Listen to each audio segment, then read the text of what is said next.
Hey everyone, welcome back to the channel. Today, we're diving into something super cool. How to charge your phone without electricity. Yep, you heard that right. We're going to do a science experiment. That might just save your battery in a pinch. Before we jump in, a quick heads up.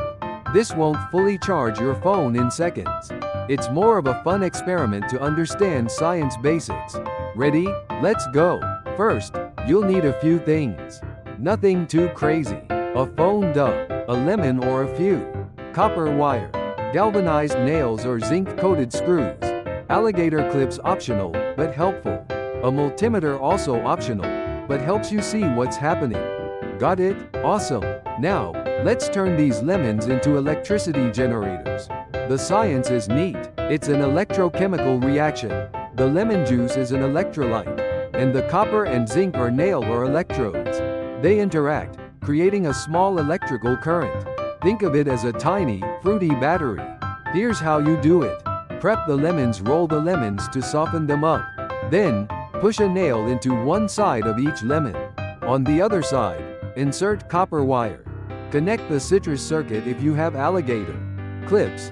Connect the copper wire of one lemon to the nail of the next. Make a lemon chain. Test the current. Use the multimeter set to millivolts.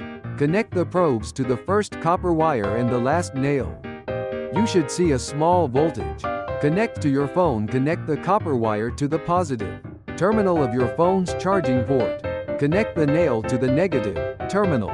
Watch the magic. You should see a tiny bit of power flowing. But the electricity from a few lemons is small. You might see the battery indicator barely budge. So, does it work? Kind of. You're generating electricity. But is it enough to fully charge your phone? Probably not. You'd need a lot of lemons and patience. Why doesn't it fully charge your phone? The electricity from a lemon battery is very small. Phone charging needs much higher voltage and current. Like trying to fill a pool with a teaspoon. What can you learn from this experiment? Electrochemical reactions. See how batteries work. Voltage and current. Learn about voltage and current. Resourcefulness. A cool way to generate electricity.